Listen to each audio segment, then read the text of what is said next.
Nice. So I'm a little full. Are you on the West Coast for that? East Coast. Well, Oh, East Midwest. Coast. Midwest. We're in Yeah. Columbus. Yeah. Yeah. Well, no, but usually I feel like you go to San Francisco for those. That's why. Oh, yeah. No, so this was our internal Nice. operations team. Yeah. Nice. Good. Excellent. Awesome. Hey, everybody. Thanks for joining us. We're going to give it about 60 to 90 seconds. Let a few more folks join. And me and Annica will just keep chatting until then. Anything good that you want to reveal from a menu standpoint? Yeah, some really good things. I don't know if I can, share my That's secrets okay. yet, That's all but right. no, honestly though, some really fantastic products that were across all different types of proteins. So it was good. Nice. Yeah. Nice. That's great. Yeah. That's great. And most of your innovation done on like the core menu side or on the sides, or do both typically? Yeah, so most of it tends to revolve around the core menu. We'll occasionally do an LTO on a side, not as often, right? Because we obviously it's the core tends to kind of be the driver, but we do some seasonal sides. Right now we have a seasonal cobbler. We sell a lot of cobbler, and so Nice. yeah. So peaches kind of tends to be evergreen, but we're pulsing in some seasonal ones. So we have a strawberry cobbler right now. It has a cream cheese kind of batter. Oh my God. I know it's amazing. Oh my it's God. really, really, really decadent. So Yeah. I love it. Yeah. So that's been Love it. selling really well received. So Nothing like some brisket and some cobbler. That's it. I mean, I tell you, that's your meal for the day. it needs to be. That's what they were like. Is this served with a nap? I was like, I feel like everything needs to be served with a nap. I love it. I love it. All right, well, we'll get rolling here. Hey, everybody. I'm Annica Conrad, co-founder and CEO of Bicky. Thanks so much for joining us. It's my pleasure to welcome Annica Conrad, Chief Business Officer from City BBQ. Welcome, Annica. How are you? Hi, I'm good. Hey, everybody. Also, so just some housekeeping notes before we kick off. Annica and I will talk for about, call it 40 minutes, 45 minutes or so on all things related to data, loyalty, and basically how to marry the two together to drive what everybody cares about these days, which is traffic and frequency. If you do have questions, drop them in the Q&A. There's a little questions button on the bottom right-hand side of the Livestorm app. Just drop them in there. I promise you, we will get to them at the end when we take some live Q&A here. But with that, I'll just do quick reintros again. I'm Annica Conrad, co-founder and CEO of Bicky. We're a customer data platform for restaurants. Our goal is to help restaurants understand why their revenue is changing. When you pull a lever on the marketing, the menu, the ops side, you can either just look at the loyalty program or you can look at sales and be like, I guess it's up and working. What we try to do is go a level deeper, look at customer level data, including your credit card data, your non-loyalty data, and give you the impact of those decisions on traffic and frequency. As one more housekeeping note, we're doing this webinar in conjunction with our partners at Attentive. Attentive is one of the leading SMS and marketing platforms out there. We will talk about with Annica a few of the use cases of how they've combined Bicky data, segmentation to drive higher ROI SMS messaging campaigns as well. So special shout out to the folks at Attentive. Thanks so much for helping promote this. And without further ado, Annica, please, thanks for joining us. Please tell us about your role, your background, the concept, and we'll jump in from there. Yeah, hi. Thanks, Abhinav. I'm Annica Conrad. As you mentioned, I am with City BBQ. City BBQ, for those who may not know, we are a fast casual barbecue concept based out of Columbus, Ohio. We have a little north of 75 locations across 10 states. And we've actually been around for, we're going into our 26th year right now. So the company was founded in 1999. So everything is made in-house. We smoke on site. Our smokers, we say when we open a location, our smokers never turn off. So it's really handcrafted, authentic bar. Also, I think you cut at the tail end for a sec. I don't know if it was you or me, but the last piece I got was really authentic handcrafted barbecue, which is excellent. That's right. That's it. Awesome. And then can you just talk about maybe high level, like your role at the business, what you oversee? Some of it's marketing, some of it's loyalty, some of it's culinary, as we talked about. But yeah, just walk us through kind of what your areas of ownership are, and we'll dive in from there. Yeah, absolutely. So my role is Chief Brand Officer, and so I oversee our traditional central marketing, also our field marketing, and then also our culinary development rolls up under me, and then our off-premise catering as well. And so, to your point, the loyalty piece of that and all things digital roll up underneath the marketing function of my area of responsibility. Yeah. And then can you talk about where City Barbecue's loyalty journey started? How long do you have the program? Talk about maybe the growth over time. We'll just start high level from there, and then we can dive into some more of the data oriented stuff. Yeah, absolutely. So City Barbecue has had a loyalty program for quite some time now.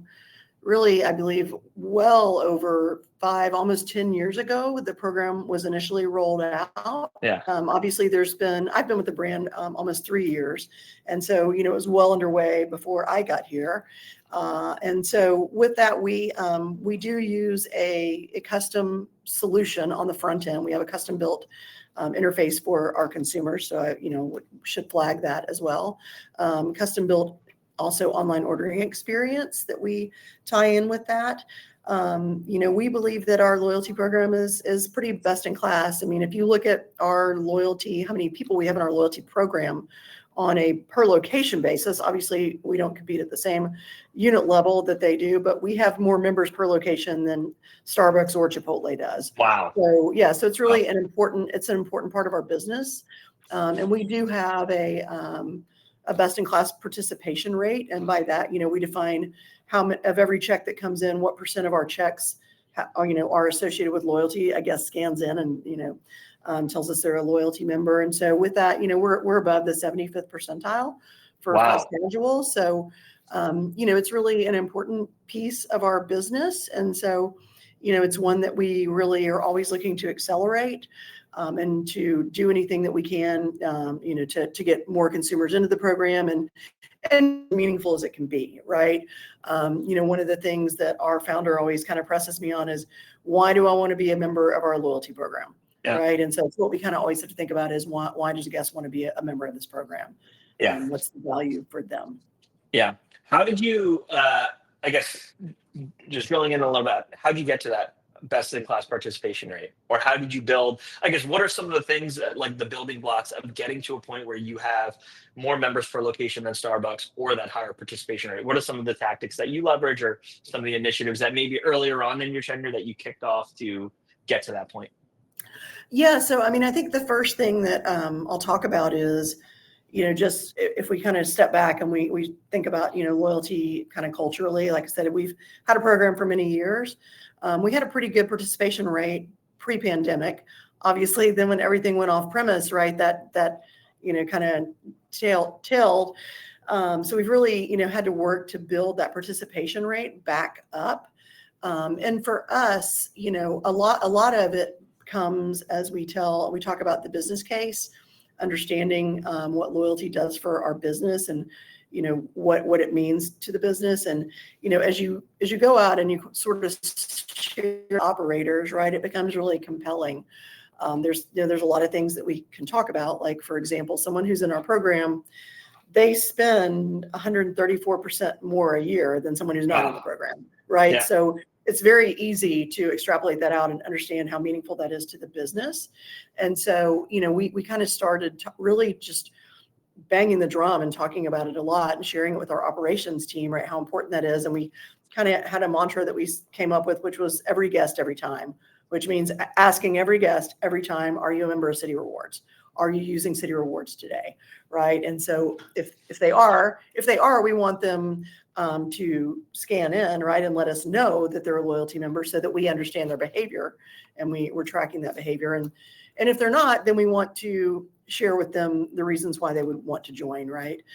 So that's really kind of become, sort of an internal rallying cry. So I think, when you think about how do you get there, right? First of all, you have to have buy-in and people have to understand, the business case for it.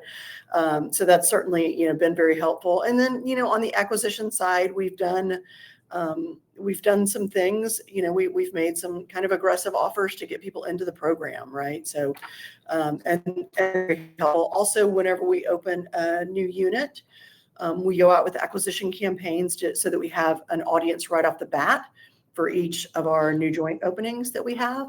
So, again, it's really kind of a key part that's really woven into everything we do from our marketing initiative standpoint. Yeah, I think there's a few things to call out, especially like as I think about the threads of your answer and what really matters. I think is important for the folks listening to this is one, you basically prove out the business case of, hey, a loyalty program member spends 134% more than a non-loyalty program member, and I think it's like you probably feel this a lot, just not in your current role, but in all your roles, and marketers I'm sure feel this all the time, where it's like, you're doing all this stuff with loyalty. What's the ROI? What's the ROI? Like, why should we as a business care? And so like really honing in on that, like, do you want 134% more dollars per guest? Like, Yeah. that's pretty obvious. Yes. Number one. Number two, once you get that buy-in, how do you align the entire team? Because restaurants are so cross-functional. Marketing and ops, like marketing makes the promise, ops keeps the promise. And so how do you get your ops partner bought in to basically try and promote loyalty to the guest? Because promoting it in store is probably still the highest ROI way to do customer acquisition for the loyalty program, right? I guess those are like the two big things that I piece together, where it's like the data for the business case and then aligning everybody around that value of that data to basically drive loyalty adoption because it is a strategic lever to the business. Yeah, and obviously you're exactly right. I mean, our best chance is someone who's already in the restaurant, right? Yeah. They've already committed to us, so Yeah. we have a great opportunity there. Now, certainly we can do paid media and other tactics to try to get people into the program, but that's the lowest cost, best shot, right? So that's why it's really important that it's a focus. And obviously, operations has a lot of competing priorities. So we have to make sure that everybody understands, to your point, the business case about why this should be considered a top priority. Yeah. And then I think something you shared as we were prepping for this was kind of coming into the year, the goal, like one of your primary goals was just like, how do we keep refining the program so that it grows traffic? I think just taking a step back from a traffic standpoint, I would actually love your perspective, having been in a few different brands. How does the current environment actually compare to what you've seen in the past? But just from a guest traffic or frequency standpoint. And then we can talk about like how loyalty can be a lever to basically grow that part of the business. Yeah, it's interesting. Obviously, these are very unique and challenging times, right? I mean, as you read the news, there's I think a lot of concepts out there that are, seeing some great success. And I think there's, really some concepts that are struggling. But I think if you read about it across the board, loyalty now is more important than ever, right? Especially as you're fighting for that, for that guest dime, they want to be rewarded for where they're visiting. And, one of the things that we've seen is that, people, when we look at a menu mix standpoint, people tend to, and we're seeing this in research that's out there right now, people still want to indulge, right? They still want what they want. So they want to be able to make sure they're maximizing their dollar, that they can get, their points or whatever your system is. So I think it's really important right now to have a program, not so much that because you have to have a discount program, like we're not fans of running a discount program, but we want our guests to be rewarded, right? So when they're visiting us, they can bank those rewards and have an opportunity to come back and use those again. I mean, for us in our business, one thing we see is a lot of our guests will save those rewards and they use them around the holidays, like we do holiday meals, right? So that's important, and that helps us to then drive the holiday business, right? So it kind of tends to pay it forward, if you will, on traffic for us. So, to really see those guests come in on those big days, right, where they might be spending a little more. Also, things like Mother's Day, Father's Day. We have a lot of people who will come in then and use some of their rewards when they might be dining out with a larger group. So I definitely think, like I said, just having the program really helps to accelerate those. Some of those future big events for us anyway. Yeah, great. I think this has all been really good background and context. Now, like, I know what people really want is the how. And so maybe you can jump into some of the tactical stuff. But when you think about, you mentioned that loyalty is critically important, especially in this environment. You talked a little bit about the delta in spend between loyalty and non-loyalty. Can you talk about what data you're looking at from a non-loyalty guest standpoint, and then what you're learning about your non-loyalty guests and your loyalty guests, just as we start to think about hey, what are the key KPIs in the first place that we actually want to influence if we want to make our loyalty program better this year? Yeah, so for us, I mean, a lot of, what we're looking at, obviously we're looking at the spend, right? Like what is the, we can look at it on a lifetime value, but we really like to try to focus on kind of the last 12 months, right? What's the spend delta between loyalty member and a non-loyalty member? We also like to, and, we do dive into this a lot in Bicky, understand what's the difference in purchasing, right? Are there different items that are purchased, right? And then a big one for us that we talk about a lot is really the return rate. And so for us, again, like as we're looking in the tool, we're seeing this kind of goes back to part of the sales piece, the use case, right? For the system, Yeah. the return rate is just, so much higher. Obviously all restaurants have a lot of new guests coming in. We know that. I think a typical restaurant has a lot more new guests than you think you do.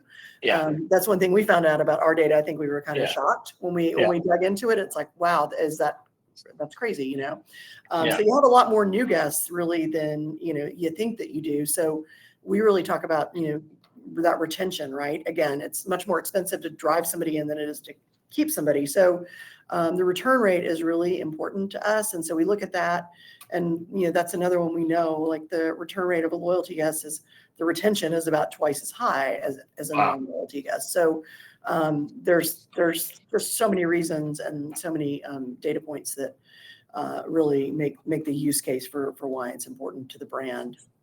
Yeah. And so if again, like you mentioned spend, you mentioned retention, like even I would guess even time between visits is something that you look at too. Is that also just faster, just the number of days that it typically takes for a loyalty guest to come back versus a non-loyalty guest? Yeah, that's a great call out. So the compression between visits is much tighter on a loyalty guest. For us, we find that if we can get that guest to a third visit, that's kind of a stickiness point for us, right? Yeah. So that's really helpful. Again, if we get them into loyalty, into the journey flow, we have those pre-built journeys designed to get you in that second and third time. Like I said, to really, achieve that sort of stickiness, if you will, to the brand. So measuring that is really important as well. And being able to understand if we run a campaign, did it help? Did it not help? So it really, in the past, we haven't had great access to some of that information. And, so you're just kind of trying different things and sort of, winging a prayer and hoping that it works. But it's really important to be able to understand, what worked and, how can we rinse and repeat on that or share it to another audience. I mean, we're really trying to do very deep, effective segmentation. So a lot of what we do, you'll hear me say a lot, we talk a lot about test and learn, right? Yeah. Constant test and learn and trying to work really in sprint type environment, if you will. Yeah. And something that you called out, which I think is good industry context for folks is, you probably have a lot more new guests than you think. I think the average that we see, like the benchmark that we have in our platform for QSR fast casual is, I think it's around like only 20% or so, 20 to 21% of guests come back after the first visit, which means, the flip side of that is like 8 out of 10 new guests are just not coming back after the first visit. And it doesn't even mean they had a bad experience. It's just, maybe it was okay. Maybe they were just there at the right moment, like there's things outside of your control. And so to your point, like driving home the strategic importance of loyalty, that is something that you can control. That level of engagement that you have with the guests, being able to influence their frequency and being able to get them in the program is critically important because you do have a higher degree of control over their behavior than if they never enter the program in the first place. Yeah. Well, great. And so maybe you shared in our preps a really interesting initiative that you guys are testing to get people in the loyalty program in the first place, something that you're testing with the ops team in a handful of stores right now. I think it's an amazing way to, again, drive home how cross-functional important loyalty is to the business. Can you talk us through that, the sampler, the first-time guest, the button in the POS, like maybe just set the stage for folks on what that initiative is and what brought about the idea to start testing it in the first place? Yeah, so actually it's interesting because that data point of how many new guests we do have, really was kind of an eye popper for us. And it's like, whoa, this is probably a bigger opportunity than we realized. I mean, obviously we want to, we have, one of our core values is treat new guests like regulars, right?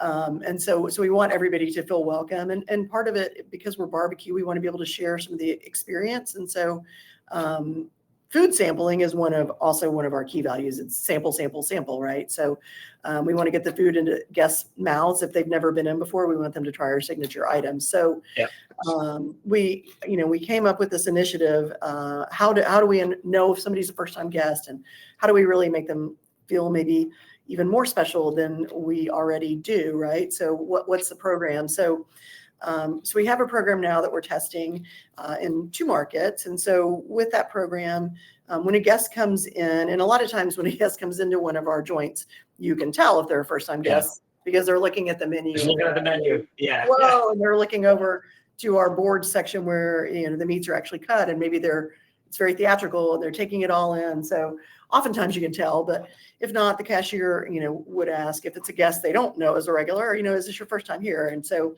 if the guest says yes, of course we want to answer any questions. But when the guest says yes, there's a button on the POS so that the cashier will push, and so that will that ignites a series of things that I'll talk about. But at the cash register themselves, then they have, it's kind of like a lottery card. It's a scratch card that we hand off to them. And it's like, here's a gift for you on your next visit.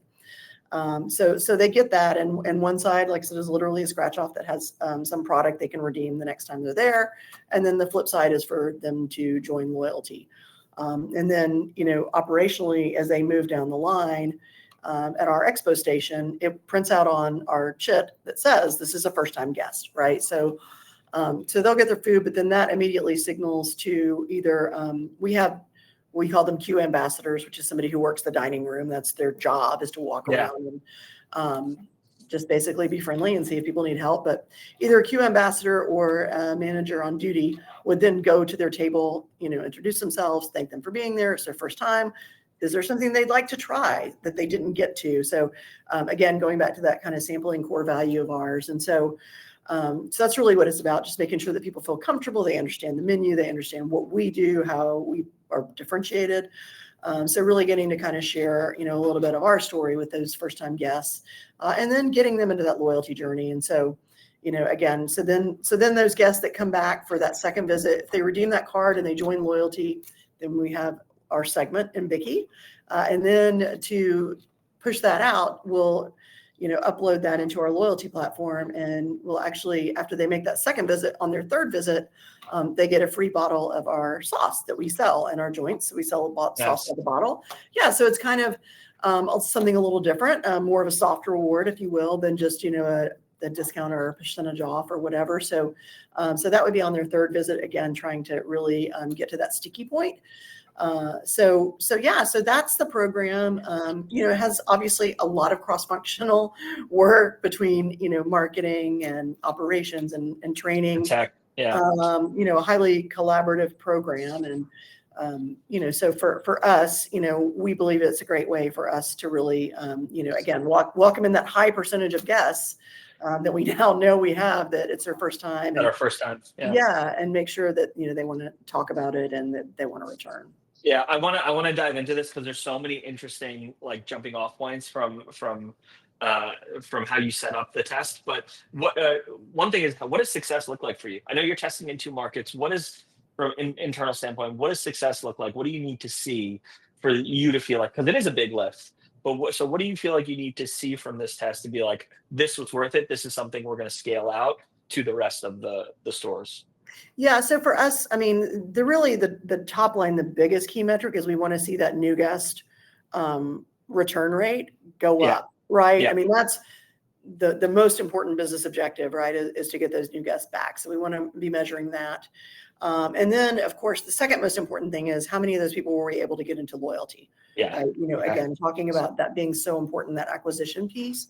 So it's kind of twofold. And then, the final piece, of course, is that third visit, right? So how long does it take? Because once we get to that point, we know we can be highly successful with that consumer. So, there's kind of, that we'll be modeling to see. Yeah, great. So new guest retention, percentage that go into loyalty, and then how many gets in the third visit. And I think the thing that I like about this test is you don't see this often, I feel like, in QSR fast casual, especially in the current environment where people are going to smaller store formats. They're trying to maximize throughput, right? They're just trying to get the guests in, served, and out as quickly as possible across the different channels.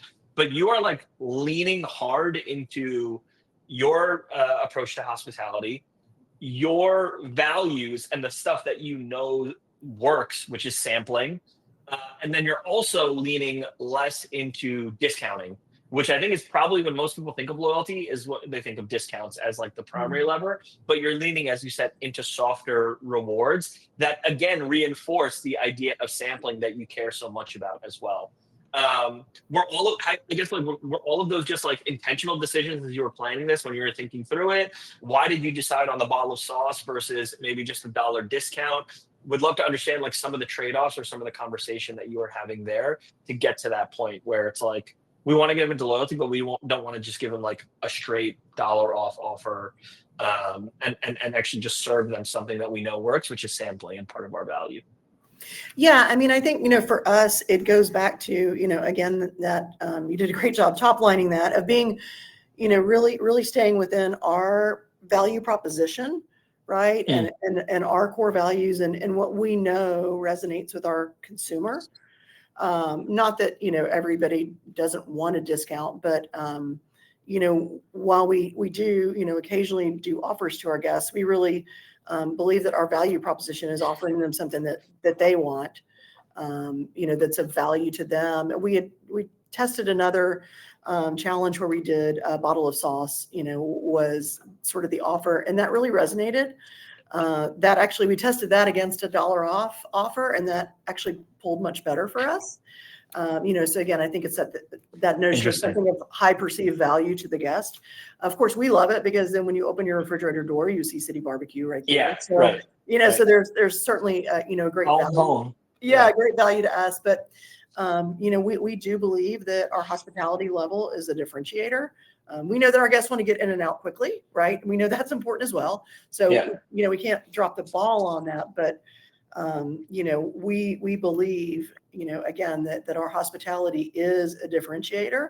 And so by creating a program, where we're really able to benchmark that hospitality level and really tie that back to guest retention, I think is really powerful, because then it's not just something that we believe, it's something that's true. You're proving with the data. I mean, it's really like kind of proving it out, and it feels, like I said, it feels very on brand with the way that we like to engage with our guests. Like I said, we have somebody at peak hours who their job is to be in the dining room being friendly to people. So even in this tough environment, we know that that's still an important part of our business.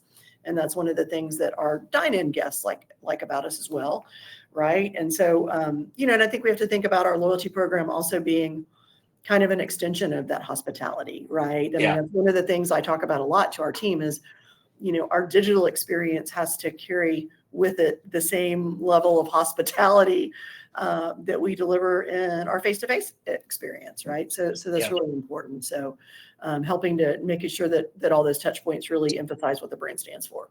Yeah, I think taking a step back and thinking about your approach to loyalty generally, obviously it's very thoughtful, it's very intentional. What did you want to do differently with City Barbecue's loyalty, I guess, relative to how you did loyalty in some of the other concepts that you worked at? I guess, what were like lessons learned from the approach to loyalty at a previous concept you worked at, where you're like, that doesn't work, or I need to do that differently here, or I don't want to do that. I had to do it there because of XYZ reason. I don't want to do that here because City Barbecue is different. I'm actually curious for like you personally as a C-level executive, what you've learned about loyalty from previous concepts, and how you're, I guess, approaching it differently with City Barbecue.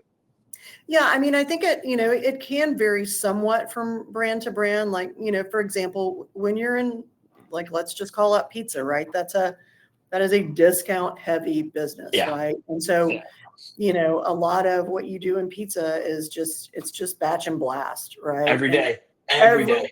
Yeah. Every day, right? It's like just a nonstop churn of batch and blast offers. They're typically not particularly segmented, right? Everybody's getting the same deal, and you're trying to promote the same thing. And that's kind of good, bad, or ugly. That's sort of the playbook in the pizza business, if you will. I think, for us, with City BBQ, with the brand, we believe that our product delivers value, right? Again, it's a handcrafted product. It's, we haven't participated in shrinkflation. We have not reduced our portions, so it's going to be a generous serving. So we believe that all those things add value. So really, what we wanted to bring here was not the spray and pray mentality, but really trying to, again, if I go back to why do people want to be in this program, what's in it for them, we wanted to really bring things to them that were important to them. So really testing, we're doing now a lot of segmentation. Some of it I would even kind of call like hyper segmentation, right? Like some of the segments we're looking at are small, and I think that's okay. Yeah. Because honestly, the smaller and the tighter you get, the better the result you get from that segment, right? For us, so that's what we tend to see. Like I said, there's a level where, it can get so small that it's not worth, the percentages just don't work there. But if you can get it, pretty tight, and then you're able to send out meaningful messaging to those people, your results certainly are substantially better. Yeah, I think this is a good segue as we start talking about maybe some of the SMS campaigns that you've been running and segments you're pulling. But before we jump into that, when you talk about like some of the segments that you're building are hyper personalized, can you talk about like how deep are you going on the segments? Is it by day part, by menu item, by location? I guess how deep are you going to what's the right level of hyper personalization for you, and where's the line where it's just like, it's too small, we probably went too far?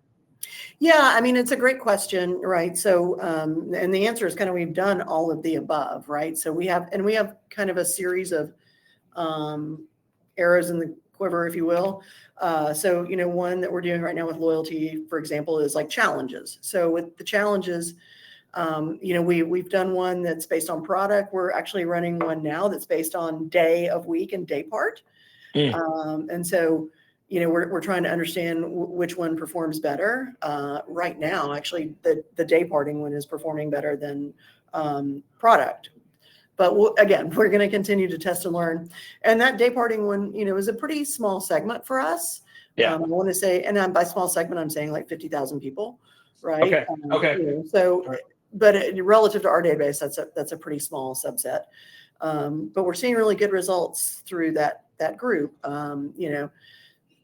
Much better than we saw when we just sent one, again, like as a batch and blast, right? So we're seeing much better participation from that group. So that's an example of one. On the SMS side now, we're creating segments, we're pulling segments, and we've done a couple of things really kind of on product propensity. So we had an LTO that we ran last year. This is a good, for example. We had an LTO that we ran last year, and so we were able to go out and pull a segment of everybody who purchased that LTO last year. And so then we uploaded that into SMS and sent them a message and said, pastrami's back, be back next week. Or maybe even a couple of days out. I don't remember how far it was pretty tight to the start date, but but that, for example, had a really, really good result.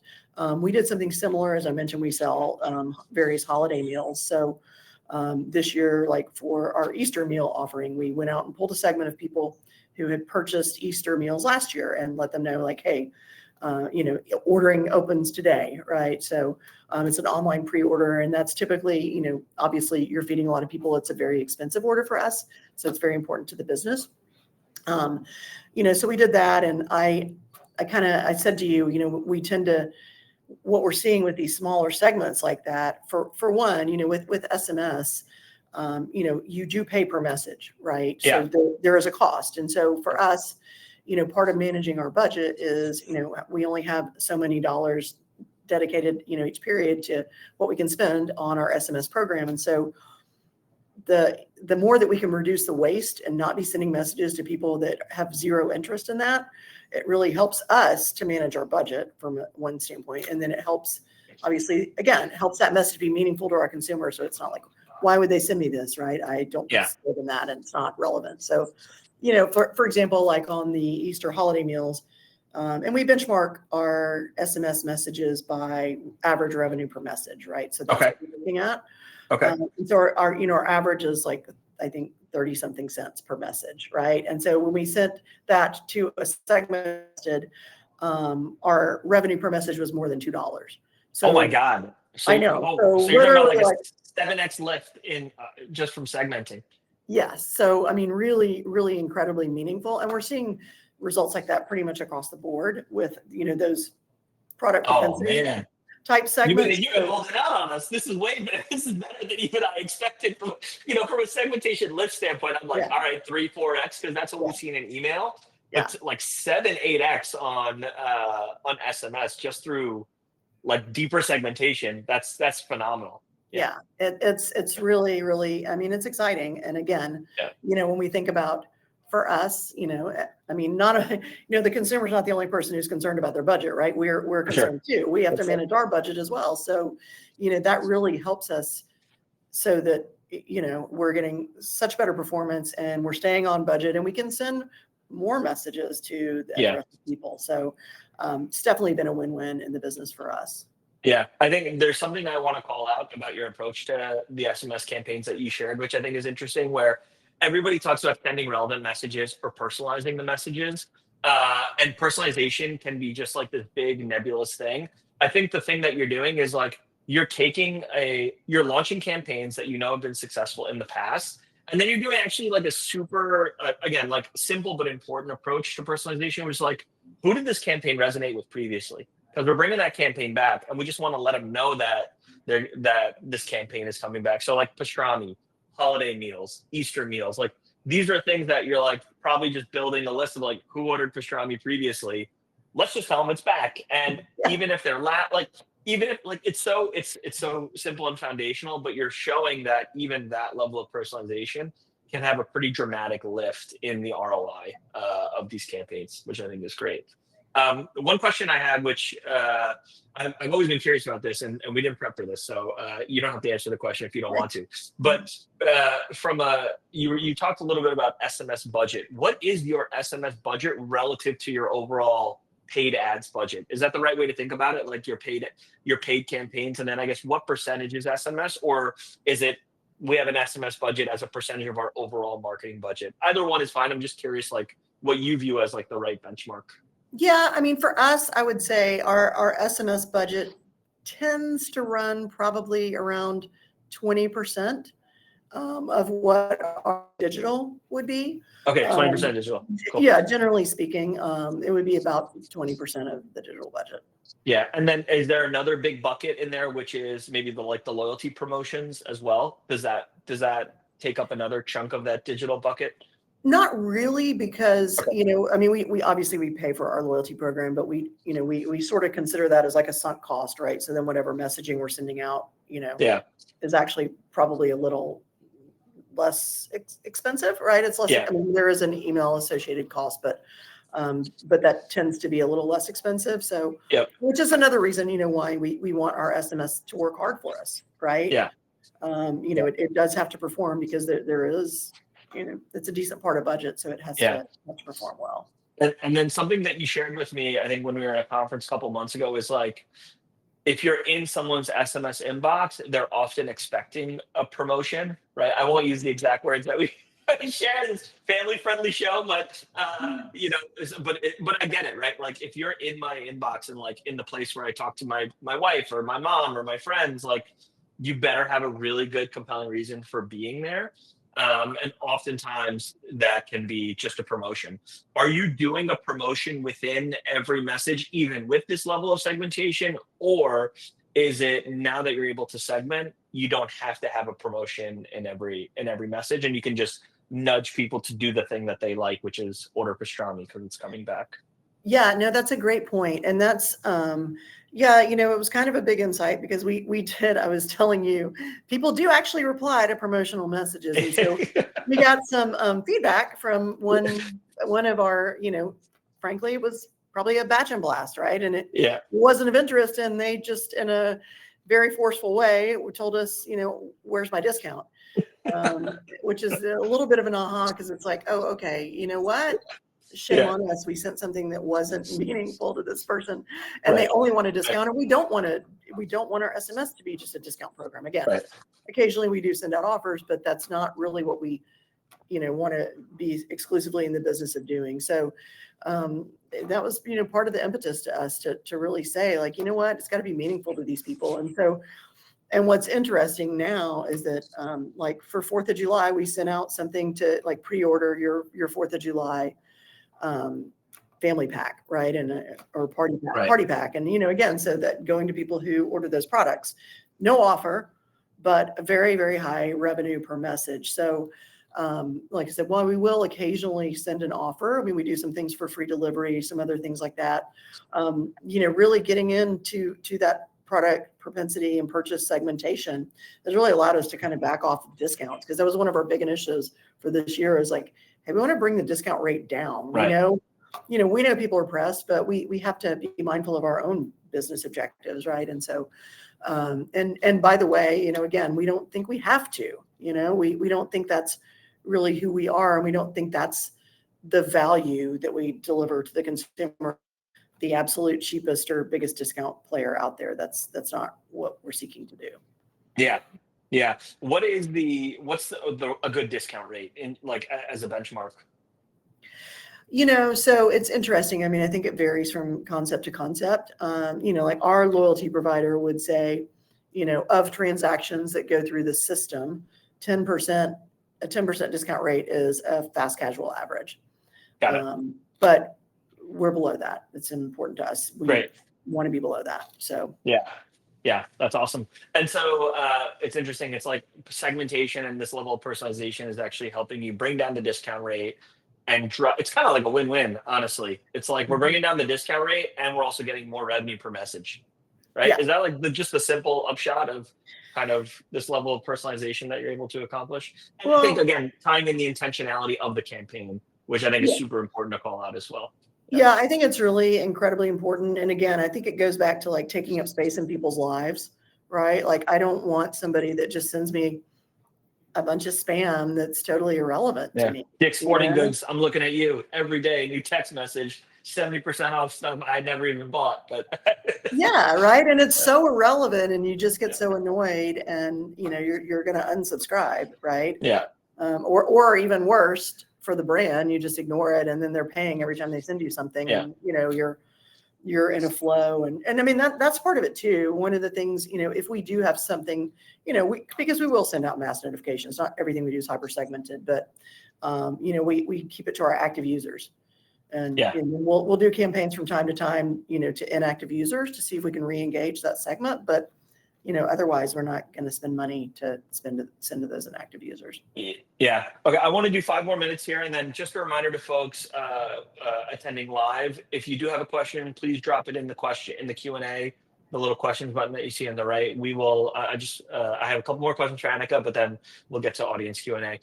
We talked a lot about segmentation, personalization, driving higher ROI on SMS. How are you bringing those same tactics to loyalty? And so you mentioned, like, with the loyalty, you have this fantastic loyalty program. You are able to influence the guest behavior once they've opted into loyalty. Is there anything that you've changed from a product messaging or behavior messaging standpoint since you've had a CDP to drive, I guess, more targeted, personalized messaging? And then we can talk about ROI from there as well. Yeah. So one of the things that we tested last year was just some email marketing that we did, which didn't have an offer associated with it, but again, pulling like what we call product propensity segments. So, people who buy a pork product, we're going to serve them an email and it's going to feature a pork product in it, right? If you buy brisket, you're going to see brisket. Yep. And so, with that, we found that, that really drove participation and purchase, right? Just, again, showing me something that's relevant to me, right? That is what I'm interested in, because if I don't eat red meat, I don't need to see brisket, right? It's just totally relevant to me. So pulling those product propensity segments, and that's something that we're trying to do more of going forward. Particularly again, right now, as we kind of enhance our value proposition, which we believe, is our high quality smoked meats. One of our things that one of our key focus areas, we sell meat by the pound. So you can take it home, have it for dinner or whatever. So really using that kind of product propensity to drive that takeaway, right? To be able to get people into buying our meats for part of dinner or food prep. So that's an important initiative for us is, with that, like really showing those products and then working on some menu category strategies, right? So that will certainly help being able to pull that segmentation and understand who's participating and who's not participating in certain categories, right? So we can try to get people into a category and, and looking at some of the insights in terms like of a menu category you're talking about yes, specifically. exactly. Yeah. Like Okay. and understanding, how does what people buy at dinner time differ from what they buy at lunchtime? That's part of it too, right? Depending on when the message is going, whether we show, a sampler with a center of the plate meat and sides, or do we show a sandwich, right? So, all those things play into it as well. And so those are also, segments that we're working to pull. So even the messaging might be the exact same thing, but the image would be different. Would be different. Yeah. Yeah. And what's an example of like a menu category for y'all in terms of your menu? Yeah. So for us, like sandwiches would be a category. Yeah. Right. So very important obviously more so at lunch, right? I mean, that's when it's really the workhorse of the menu, right? And then another category, like I said, would be our samplers, which would be, 2 meats and 2 sides. And, Yep. As you can imagine, that starts to become, we sell twice as many at dinner as we do at lunch, right? So, so there's a strategy in there. There's a strategy to, get people who have never purchased a sampler to try to buy one. And we want to focus that maybe, around dinner, right? The messaging being dinner focused. So some things like that. Amazing. Okay, we have a question in the chat, which thank you so much for dropping that in. I promise we'll answer that. My final question for Annica before we go to the Q&A is there anything that you've learned about the first 6 months of the year that is changing your strategy or influencing your strategy a little differently for the back half of the year? And that can be from high level traffic or overall growth, or that can be more tactical on loyalty specifically. Yeah, I mean, it's interesting. For us, we actually, we're seeing all this talk of value and these low price points and, everybody's out there fighting for it. And so we, again, we didn't want to be really discounting our core menu. So we curated a context price point to our consumers. And we did a fair amount of marketing and some paid media around those. And what we really found was that people really were not buying those things at a very high velocity. So, what we discovered, and there's some trends around this as well, but, we really discovered that our guests wants what they want, right? They want to indulge, they want to get that strawberry cobbler. Yeah. And so, they're not looking to us to be, the cheap meal provider. So we kind of said, hey, let's just cut bait on those and go back to what we do best. And, let's talk about why is our food so good, right? And so we're really honing in on more so the quality messaging, because we just, we found that it didn't resonate with our guests when we were trying to play in that different pond, if you will. Yeah, I feel like that, something you said earlier in this conversation is like quality and prep and portion size are probably like the three areas where you can really anchor on. And I think that's differentiated in this environment too, because it's like your price point I was talking to my younger son loves Taco Bell. As vegetarians, like Taco Bell is the only fast food we can eat. Taco Bell for us as a family has gotten really expensive.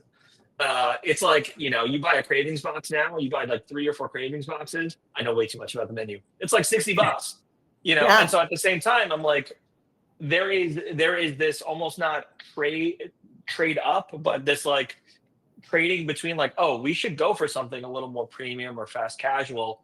Because honestly, like I'll pay a little bit more to feed the family if the messaging that I'm getting is quality, portion, and it's a little bit more expensive. Like the cost difference between QSR and fast casual, I feel like has just almost disappeared over the last 2 years. Yeah, I mean, the line is very blurred from a pricing standpoint, right? Yeah. And so, so it was interesting for us. Like I said, we just kind of said, you know what, we don't need to play in that value piece. So yeah. Awesome.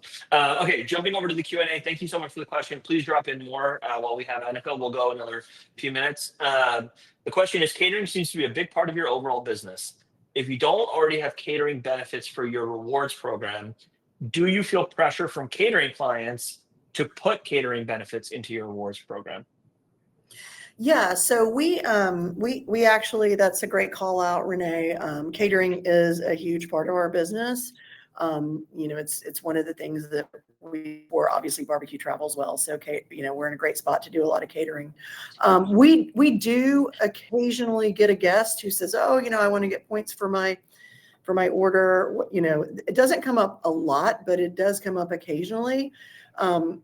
For us, we as a business, we have something that's called the 95-5 rule, which something our founder started is, look, 95% of our guests are honest. 5% of them might be trying to cheat us, but we're not going to worry. We're not going to worry about it, right? We're gonna take care of them. We're not going to say, let me go talk to my manager, and we take care of people. So in this case, we 95-5 it, and we will just manually load the points if it's a deal breaker. We want to take care of people, but at this point, we've talked about it. We don't really plan to roll it yet for catering, but it does bubble up occasionally. Yeah, excellent. I will allow time for more questions here while we have Annica. I think, Annica, you've done a great job of just walking us through both at a high level and a super tactical level about how you're approaching marketing, how you're approaching loyalty, how you're approaching segmentation and SMS. I think the final question that I have for you is, what is the lasting piece of advice you want to give people when it comes to using data in their marketing? Right. I think you've probably been around the block and you've seen a lot of companies and been part of a lot of initiatives. You're like, we got to get more data driven. Is there a through line, that you've seen throughout your career where you actually have cracked the code on how to get people become more data driven when it comes to their marketing or care about the importance of loyalty? Yeah, I mean, I think the biggest thing that I think exists out there is that in most organizations, you probably have the data. It's getting to it, right? It's getting to the data and being able to interpret it. But I think you can't emphasize enough how important it is and the kind of decisions that it will unlock for you once you're using that. So, and I would say, too, don't get so bogged down, right? And I don't have enough, or use whatever you have. And then, we're fortunate here. We have a pretty data rich environment. So it's great. We're lucky, but most people probably have some level of data that they can utilize. And so, I would just encourage people to make sure that whatever level analysis to get to it. Amazing. Because you just like the example, like I said, of the Easter meals. I mean, you see the velocity that you can unlock ROI, right? Yeah. And the complete difference that it can make. Yeah. And that's just like purchase history. That's just like someone's purchase history. It's basic. It's really basic.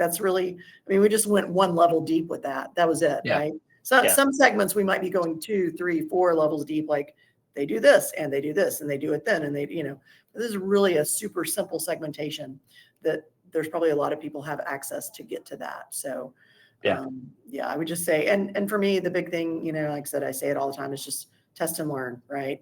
Yeah. Not everything works. I mean, there's for every 7x ROI, there's a dog out there, right? And that's okay. It's just important to know the difference between the two. Yeah. Amazing. Well, this has been great. There's no more questions, so I really appreciate your time. I think, again, wonderful job. And to those of you who are watching live, or for those of you who are watching this on demand, thank you so much for being here and being a part of this. I hope you found it valuable. Annica, thanks so much. Talk to you soon. Thank you. Good to see you. Bye-bye. Bye.